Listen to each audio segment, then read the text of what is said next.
Usai menghadiri KTT G7, Presiden Joko Widodo bertolak ke Ukraina. Kemudian akan dilanjutkan dengan kunjungan ke Rusia. Jokowi menjadi pemimpin Asia pertama yang mengunjungi Kiev dan Moskwa sejak konflik kedua negara terjadi.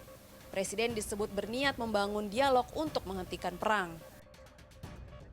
Menurut Menteri Luar Negeri Retno Marsudi, dalam pertemuan G7, Presiden sudah menyampaikan misinya di hadapan para pemimpin negara maju tersebut.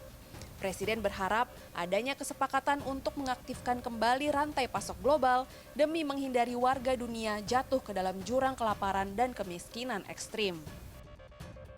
Presiden mengajak negara anggota G7 maupun G20 untuk memfasilitasi ekspor gandum Ukraina, serta meminta agar komoditas pangan dan pupuk Rusia tidak dikenakan sanksi. Bapak Presiden juga menyampaikan pentingnya dukungan negara-negara G20 untuk mereintegrasi ekspor gandum dari Ukraina serta ekspor komoditi pangan dan pupuk Rusia ke dalam rantai pasok global.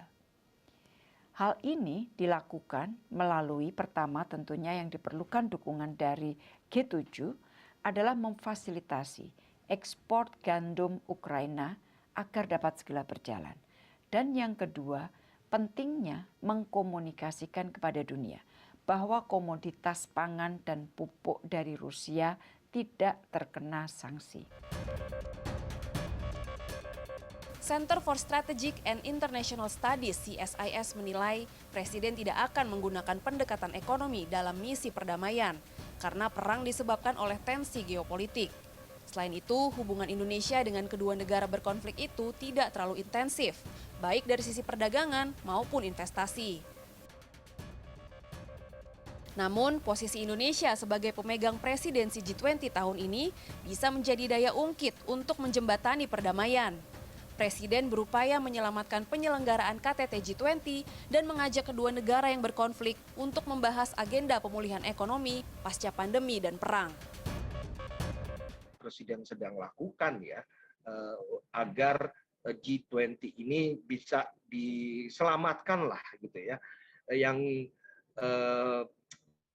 bukan hanya summitnya sebenarnya, tetapi agenda-agenda yang dibicarakan di dalam G20 tadi, KTT-nya sendiri ya itu kan sifatnya lebih formalitas, lebih seremonial, tetapi ada agenda-agenda yang memang sangat kita perlukan untuk pemulihan ekonomi setelah pandemi dan juga pemulihan ekonomi setelah perang ini.